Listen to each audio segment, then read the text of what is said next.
Welcome back to the deep dive.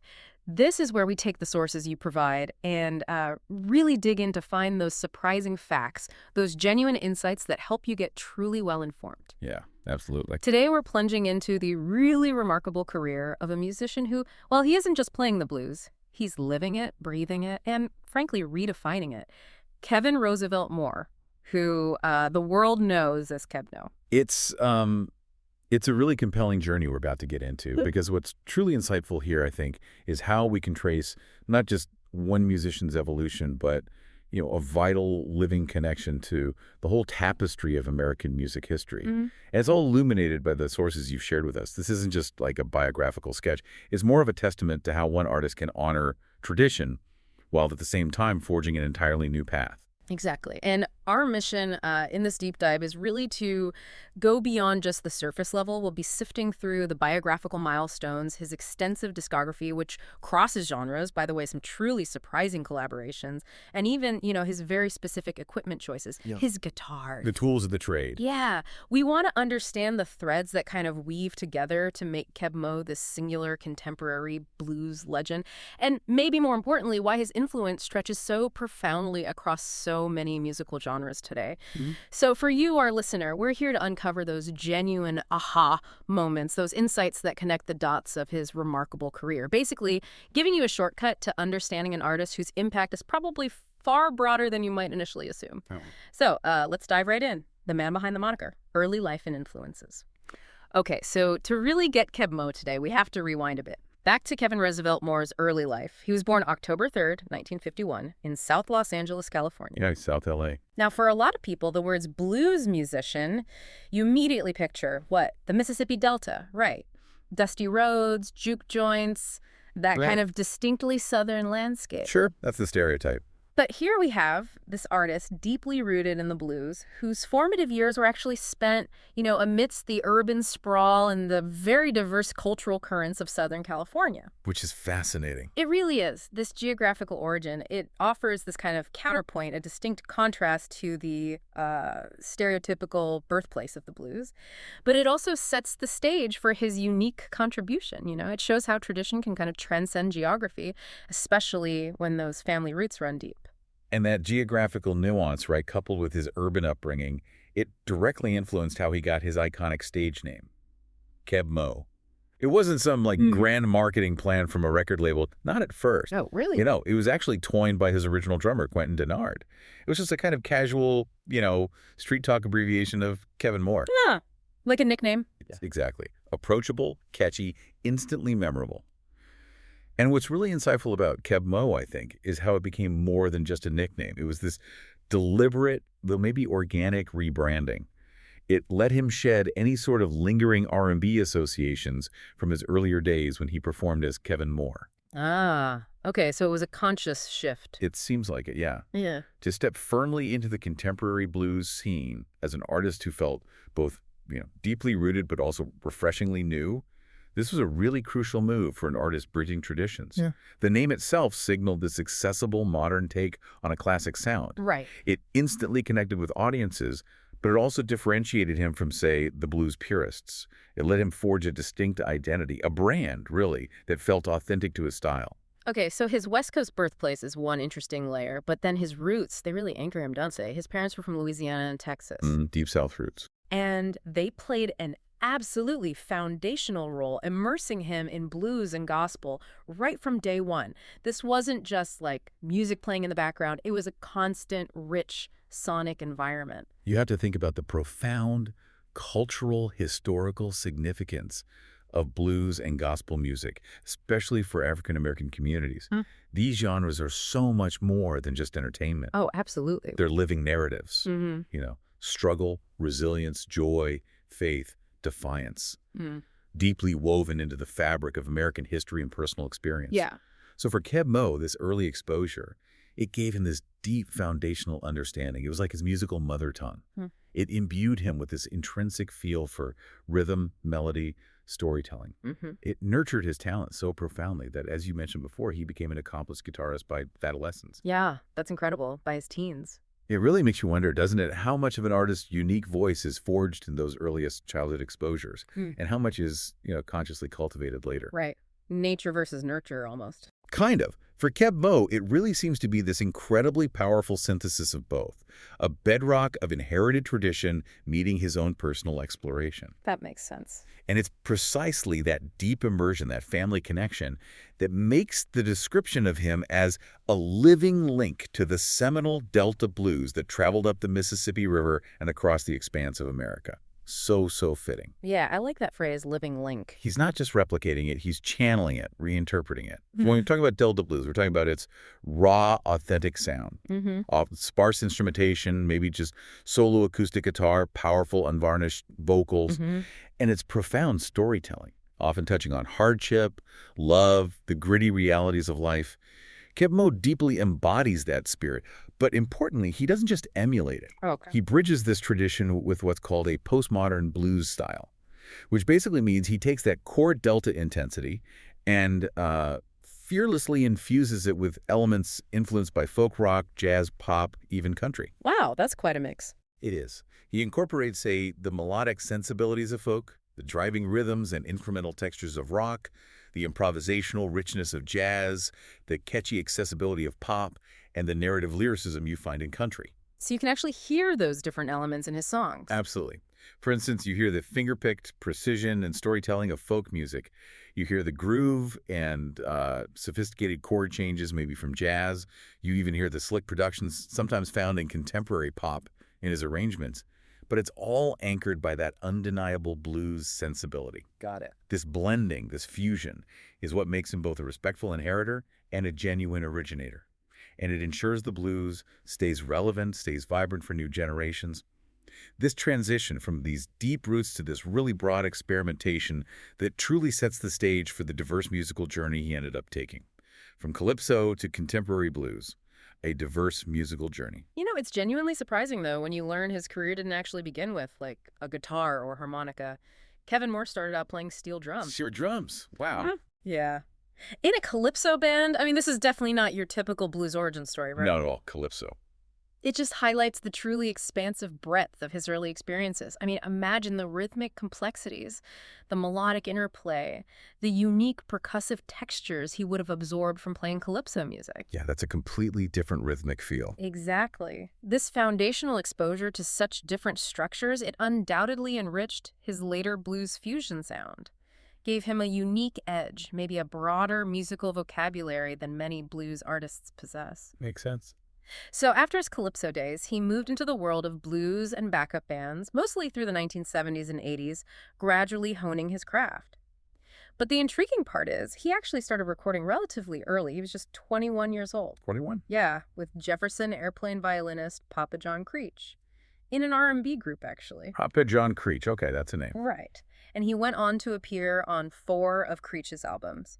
Filthy, Playing My Fiddle for You, I'm the Fiddle Man, and Rockfather. Wow, 4 albums. So that was a significant period. It seems like it. These collaborations, crossing into jazz rock and R&B, must have provided this unique apprenticeship, immersing him in an improvisational, genre-bending environment really early on. And that early collaboration with Papa John Creech, it wasn't just about getting experience, was it? It led to some significant industry recognition, a glimpse into the mechanics of popular music. How so? Well, Keb Mo received his first gold record for Get Fiddler. It was a track he co-wrote with Creech for Jefferson Starship's Red Octopus album. Jefferson Starship, okay. And that album, Red Octopus, sensationally hit #1 on the Billboard 200 in 1975. #1. Wow. So he had a piece of a #1 album way back then. Exactly. #1 album and a gold record really early in his career. And importantly, not as a frontman, but as a contributing songwriter. That's a remarkable feat. Yeah, And it really underscores that even before his major breakthrough as Keb Mo, the blues artist, he was already, a successful behind-the-scenes player in the broader music industry. So he knew the business side, too. Seems like it. Beyond this, he also worked as a staff writer for A&M Records, and he arranged demos for Almo Irving music. Ah, okay. Staff writer, arranger. Yeah, this experience would have given him invaluable insights into, The intricacies of hit-making, song structure, music production, the commercial side of the industry. He wasn't just learning to play, he was learning the business of music from multiple angles, as a writer, arranger, performer. This deep, multifaceted understanding, it would serve him immeasurably later in his career, informing his approach to his own albums, collaborations, allowing him to navigate the industry with kind of an insider's perspective. Right, right. Okay, so despite these, diverse early forays into calypso, R&B, staff writing, his commitment to the blues itself undeniably deepened over time. His true debut album, Rainmaker, was actually released way back in 1980. 1980, okay. Under the name Kevin Moore. On Chocolate City Records. Chocolate City, right. A Casablanca subsidiary. Exactly. But it seems like it was his long and really formative stint in the Whodunit band that was headed by Bobby Blue Bland's renowned producer Monk Higgins that truly cemented his immersion in the blues. Ah, Monk Higgins. That's a serious connection. Yeah, this wasn't just another gig. It sounds like it was a rigorous, hands-on education in the nuances of blues performance and, the genre's deeply guarded traditions. Like learning from the source. Totally. During this period, he wasn't just observing. He was actively jamming with legendary figures like the master of the Telecaster, Albert Collins. Albert Collins. Wow. And the powerhouse vocalist, Big Joe Turner. Goodness. Imagine being in those sessions. Seriously, imagine the invaluable lessons learned there, the specific techniques, the subtle phrasing, the stagecraft, the authentic storytelling that you can really only absorb directly from the masters like that. Oh, for sure. These experiences were absolutely crucial for him to be seen not merely as, a talented guitarist, but as an inheritor of a guarded tradition and as a genuine original within the blues world. He was absorbing the history, the soul, the sheer feel of the genre, shaping his own unique voice within that rich lineage. And if that wasn't enough to kind of round out his artistic development, his journey also extended beyond purely musical performance and into the theatrical realm, which, interestingly, profoundly shaped his public identity and his stage presence. Theater. How did that happen? Well, from 1990 to 1993, he appeared on stage in various acclaimed productions of George C. Wolfe's musical Spunk. Spunk, okay. Yeah, it's an adaptation of Zora Neale Hurston's iconic stories. Ah, Zora Neale Hurston. In the play, he took on the pivotal role of guitar man, and significantly, he performed all the actual music for the production. So he was literally the guitar man on stage. Exactly. And this experience, it wasn't just a side gig. The character of Guitar Man became like the foundational template for his later stage persona as Keb Mo. That's fascinating. So theater informed his music persona. Absolutely. Yeah. What's really compelling here is how these diverse experiences can profoundly shape an artist's core identity. Hurston's stories, they're rich in Southern Black folklore and dialect. They naturally resonated with the blues tradition. It offered a perfect narrative context for his music. Yeah, I can see that connection. And the stage presence, the narrative delivery, the intimate connection with an audience that he developed as guitar man in a theatrical setting. That undoubtedly refined his ability to engage listeners on a deeper, more personal level later on.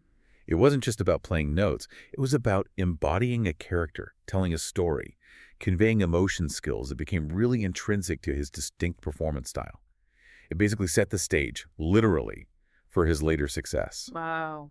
It really makes you think about how non-musical endeavors can unexpectedly become cornerstones of an artist's identity, doesn't it? The Grammy Trailblazer, Yeah. Keb Mo's acclaimed albums. Okay, so all those incredibly varied experiences, the calypso, the R&B, the jamming with legends, the theater, they finally coalesced into the pivotal self-titled album that truly launched Keb Mo into the public consciousness. That was 1994. 1994. Keb. Released on Oki Records, which was a vintage revival division of Sony Music at the time. Okay, yeah. A legendary label name. And this album, it was more than just a debut. It felt like a profound declaration of his blues identity.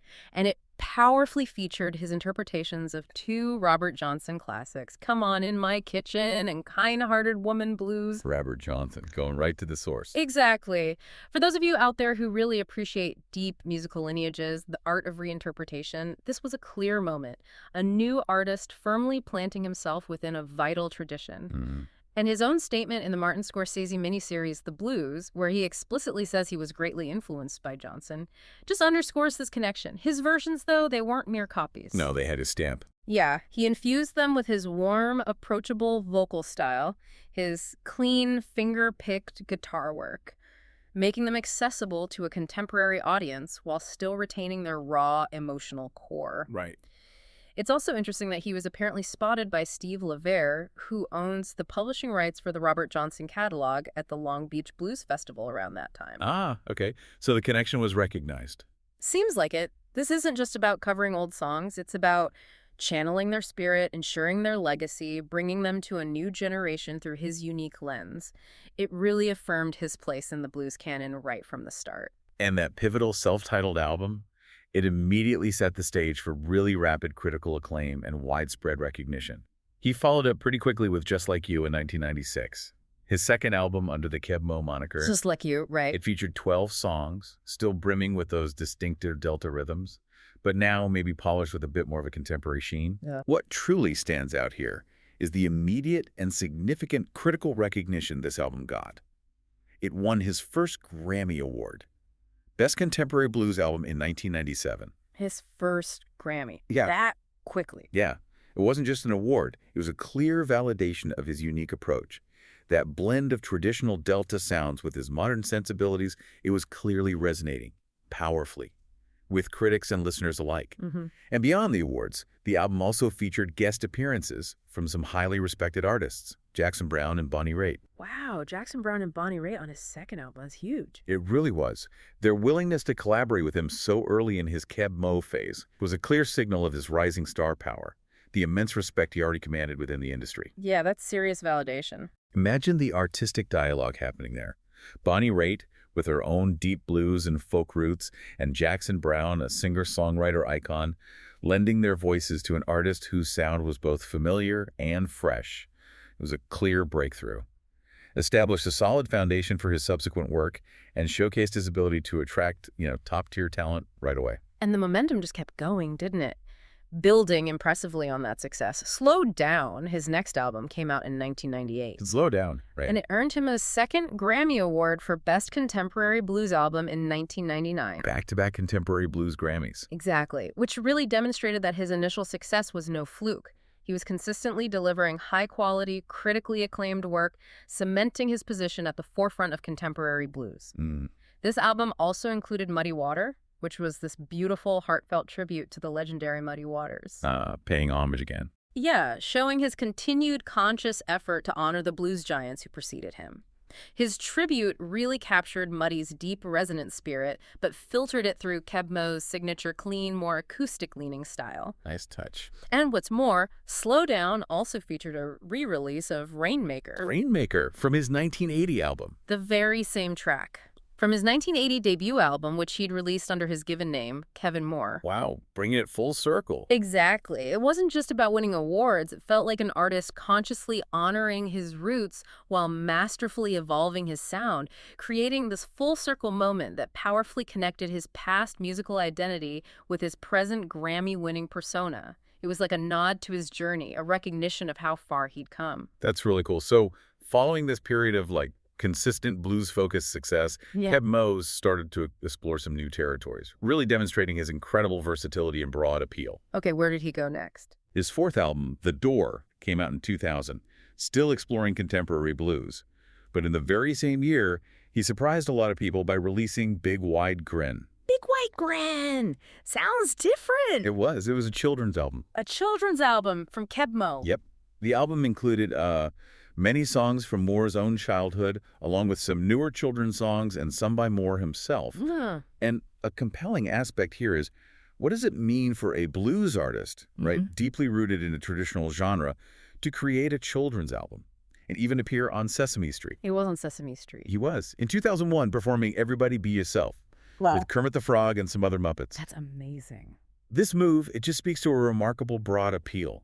A genuine desire to connect with audiences of all ages, showcasing not just his musical versatility, but also this heartwarming, accessible side of his personality that really transcends genre expectations. Yeah, it broadens his image considerably. For sure. Furthermore, Big Wide Grin included an original arrangement of America the Beautiful, which he later performed, appearing as himself, on the series finale of The West Wing in 2006. It performed on the West Wing finale. Wow. Yeah.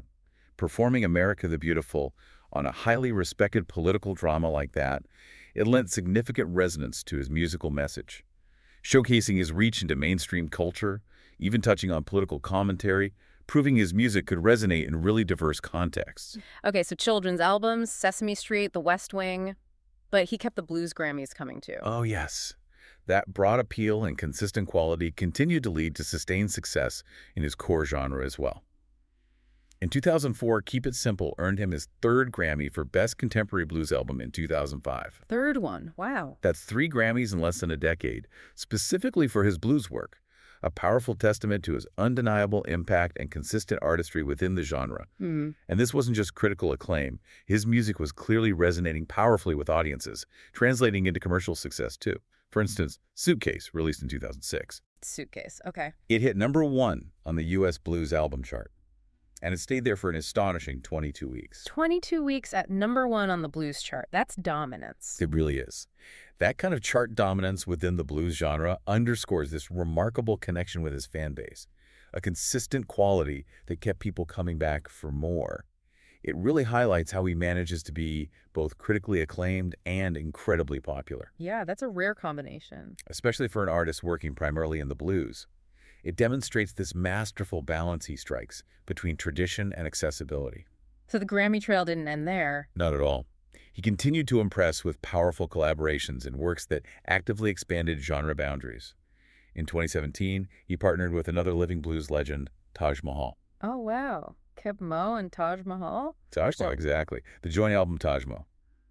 This collaborative effort was a monumental success. It won the 2018 Grammy for Best Contemporary Blues Album. Another one. Yep.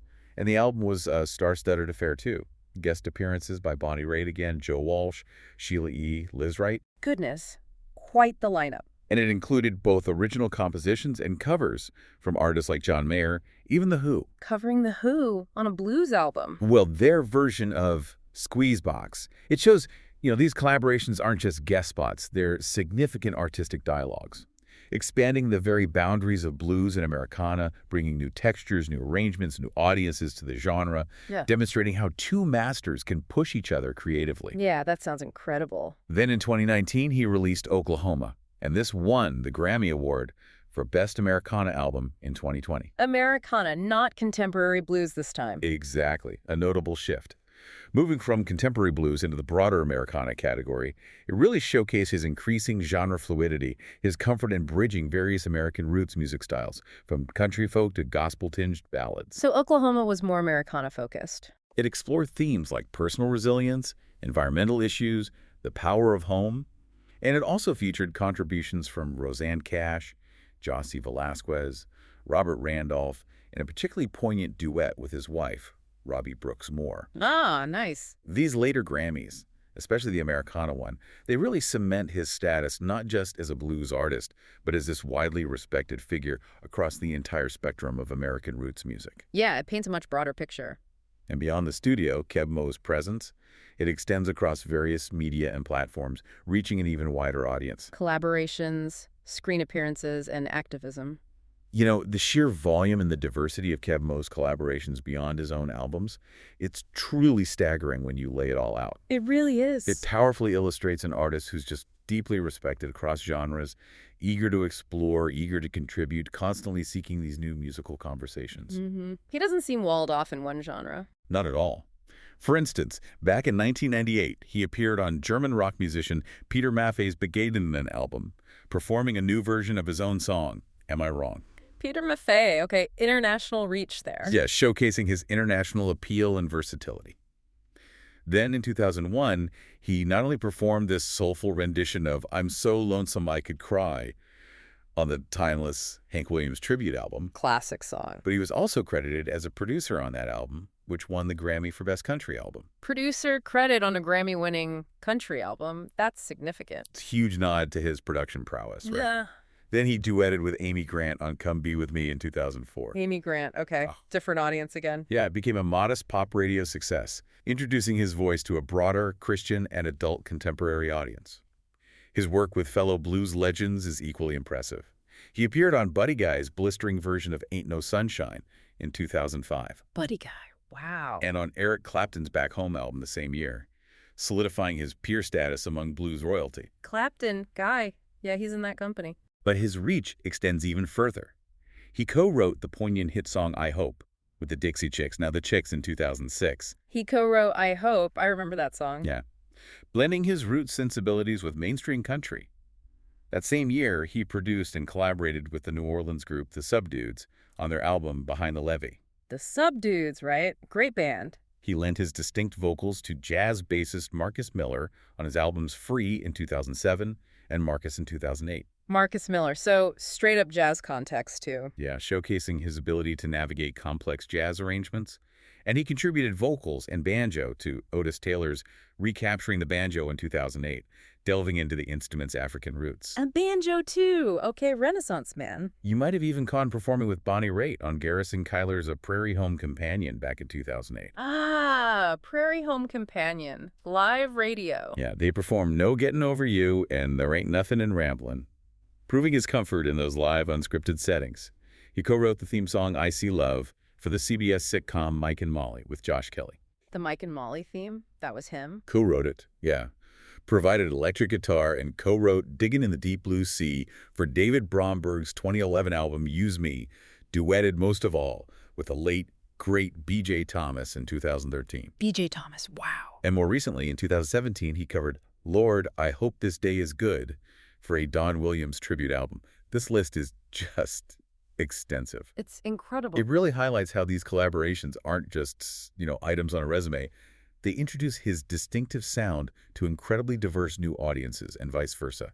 It allows him to absorb new influences, constantly enriching and expanding the musical landscape for everyone involved. And his authentic musicality, that sort of charismatic presence, it translated quite naturally to acting and television, too, making him a familiar face beyond just concert halls. Right, the acting part is interesting. In 1998, he took on the really significant role of portraying none other than Robert Johnson himself. Playing Robert Johnson, wow. Yeah, in the documentary film Can't You Hear the Wind Howl?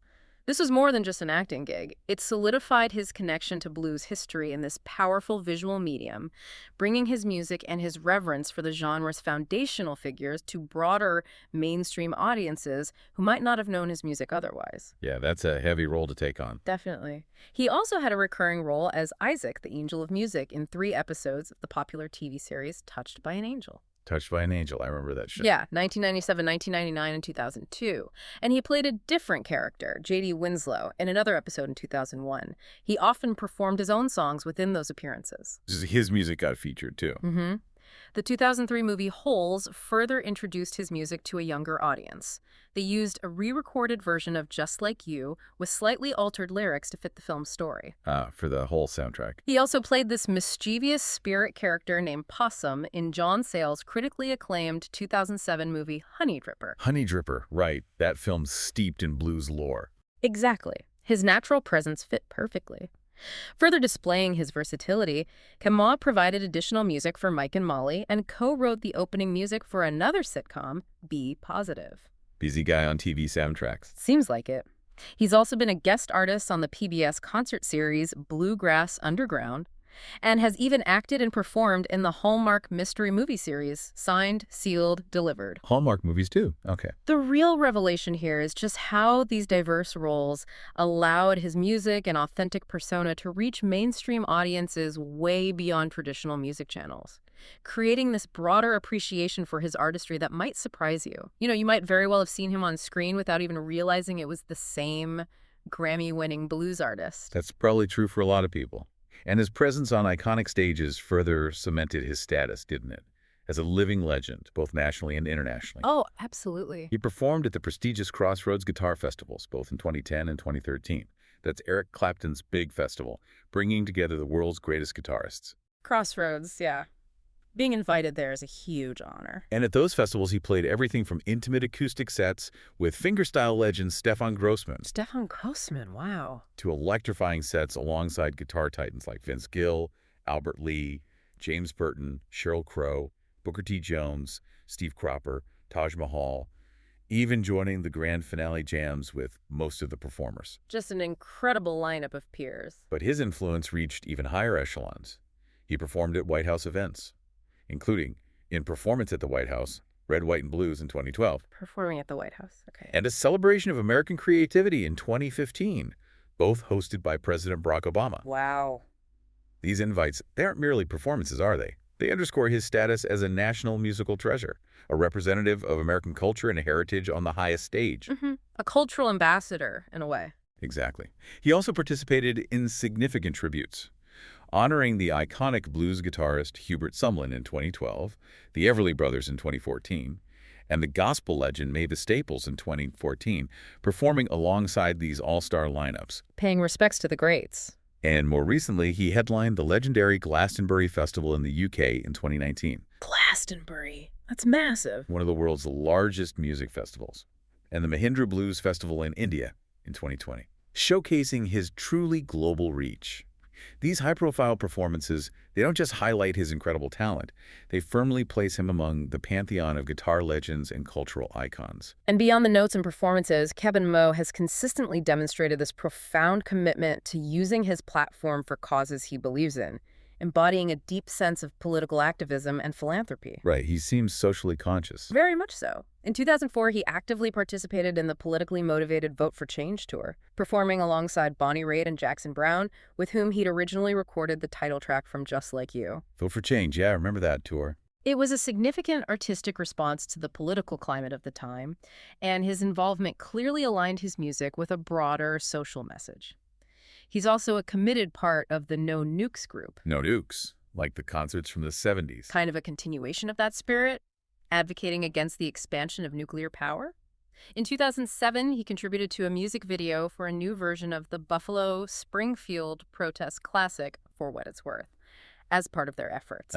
Channeling that classic protest music vibe. Exactly. Furthermore, he's been a steadfast supporter of the Playing for Change charity since its inception. Playing for Change, yeah, the global music videos.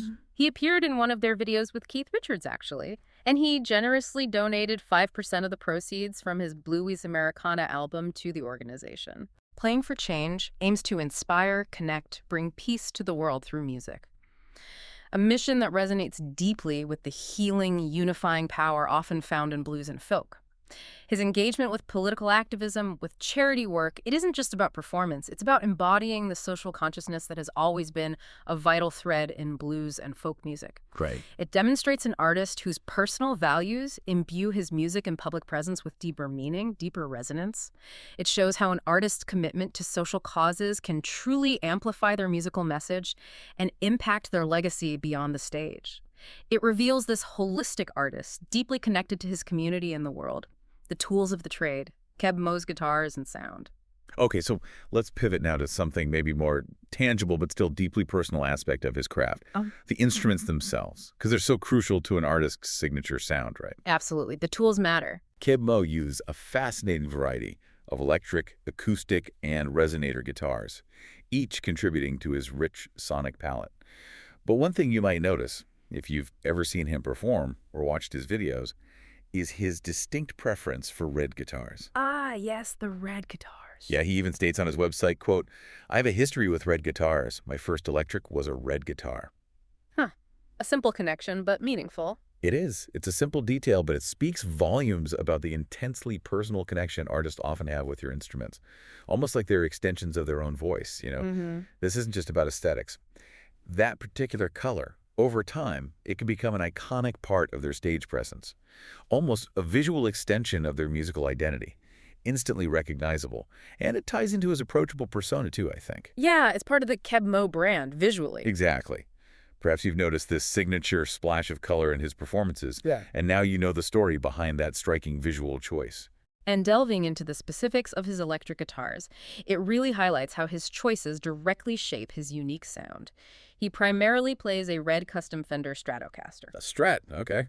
Classic choice. But it's not just an off-the-shelf model. It's significantly modified.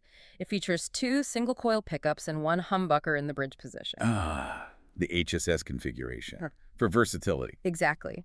On stage, he often opts for a red hammer guitar equipped with Gibson P100 pickups. Hammer, okay. And P100s, those are like stack P90s, Yeah. right? Less on. Precisely. And a key takeaway is what these specific modifications and choices tell us about his playing style and his desired tone. The mix of single coil and humbucker pickups on his Strat, for instance, Yeah. it's not just theoretical versatility, it's a practical setup. Right. It allows him to instantly shift from that crisp, articulate bite, maybe ideal for traditional blues, leads to a warmer, fatter tone for those more contemporary, almost rock-inflected textures, often mid-song. Best of both worlds. Single coils give you clarity and shine. Humbuckers give you power and sustain, less hum, making this configuration perfect for an artist who blends traditional nuances with modern punch. And his preference for specific Gibson P100 pickups on his Hamer, it further indicates a pursuit of a particular P90-like tonal character that's slightly grittier, fatter, single-coil sound that retains clarity, but offers more mid-range presence than, say, a typical Strat single coil.